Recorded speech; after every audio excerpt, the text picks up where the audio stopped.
Hi, hello all, welcome to Techie Stupidzz. In this video, we'll be seeing what is Selectors Hub and how to install and use it. So let's get started. If this is your first time you're watching our video, please do subscribe us and follow us on Instagram. What is Selectors Hub? Selectors Hub is a free browser extension and it is used to generate and write XPath and Css Selector for every web element in the web page. And it is available in Chrome, Safari, Firefox, Opera, Edge, and many more browsers. So let's see how we can install it and use it. To install it, we'll be searching for Selectors Hub. So it takes us to the official website of Selectors Hub, which provides the extensions for different web browsers. You can use it. In this video, we'll be seeing how to add extension for Chrome browser. So click on Chrome. It will take you to the Selectors Hub extension page. So you can click on Add to Chrome button and click on Add extension. Add an extension to your Chrome browser. Always use it in a new tab or in a new window. Don't use it on the same tab. And now I'll be searching for google.com. Able to see the extension next to your address bar. Just click on the extension, pin it so that you'll be able to see over here. You can right click on any of the element and you can inspect. I'll be clicking on input, search input. So here if you see the inspected elements is coming to my right hand side and the page is on my left hand side. If you want to change the alignment, like you want that to be on your left hand side or the bottom of the page or on the separate window, you can achieve that by clicking on these three dots over here and you have a option your dock side. If you click on the first option, it means the web page will be here and your inspected element will be in a different page. And this will be to your left side alignment and this is your bottom of your page and this is your right of the page, and now I'm using right side of it.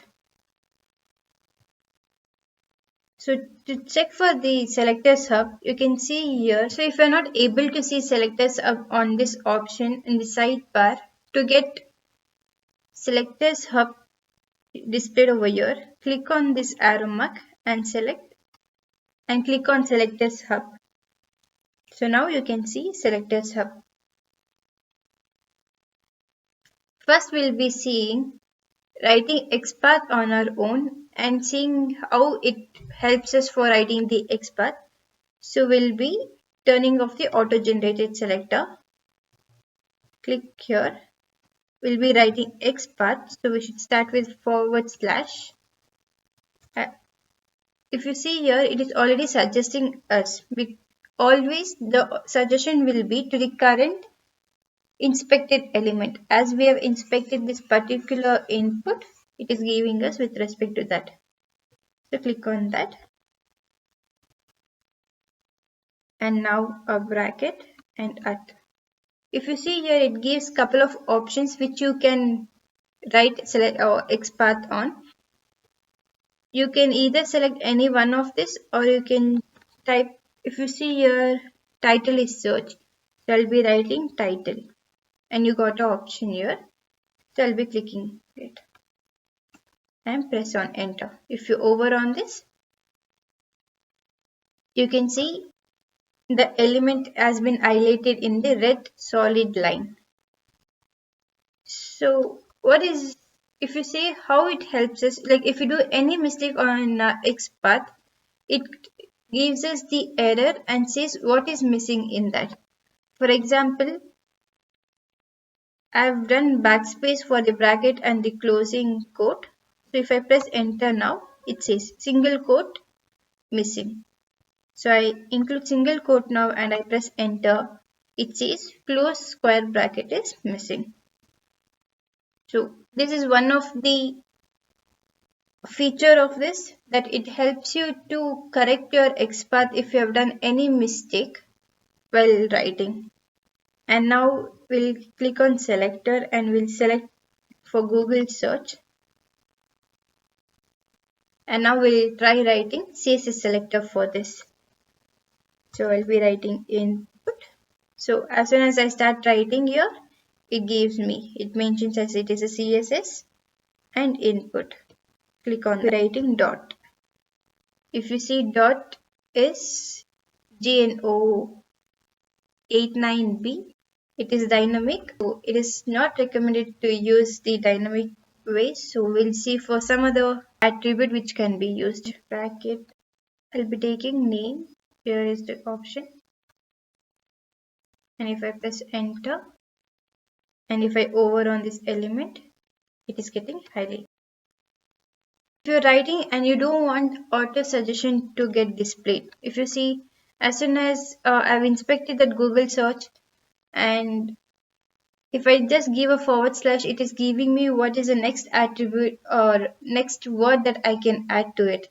If you think I don't want any auto suggestions for me and I want to write on my own for practicing or to well verse on this, you can just disable this, so it will not give you any suggestions what can be used. So everything is what you write. If I press enter, you can see there is an element there. Like for example, the changes, like I've disabled the auto suggesting thing, and I've disabled auto generating the XPath or the selectors. This changes is to your local. So next time you open the selectors up, this changes still remains the same. Say what are the things that is available over here. Google search button here, and you can see it is giving us a CSS selector, XPath, name, class name, JS path, absolute path, and tag name. If you see over here, it is giving relative XPath in class and name both. So if I say, look, if you click on this, the warning button, it says like class looks dynamic. Uncheck the class checkbox or delete the class attribute from attribute box. It means like it helps you when you're writing. It itself says that class value is looking dynamic and don't use it. So what you can do is uncheck this one. So now if you see, the class attribute has been taken off. Inspect the search input. So if you see here, it is already giving me a relative XPath with title and CSS select with title and name XPath. If I say I want this selected to be with respect to area label, how can I do it? Is I'll be giving area label, and if I press enter, you can see XPath I've been, whatever is given now is with respect to the area label. So it means if you want to generate a XPath with your desired attribute, like which is missing over here, you can give it here in this text box, so that it will generate XPath according to that. You just give blank and give enter, you're getting the normal thing. If you right click on any of the element here, you can see there is an option of SelectorsHub what you're getting. If you click here, you're getting copy relative XPath. So when I click on that, so if I paste, you can see this is the relative XPath which were copied. And here we can see many other options like CSS selector, XPath, everything. But when we try to copy, why we are just getting relative XPath for that. If you want other CSS selectors, everything to be visible, when you click on the extension of SelectorsHub, here you have a option of checking the checkboxes of JS path, absolute XPath, and relative CSS selector. Just check every one of them. And now if I right click and click on SelectorsHub, you get other options as well. And if I try to copy relative CSS selector and I'm pasting it here, you can see it. This is for CSS selector for that search input. That's it for this video. We'll catch up in next video where we will be seeing more features of Selectors Hub and how more efficiently we can use it. So stay tuned.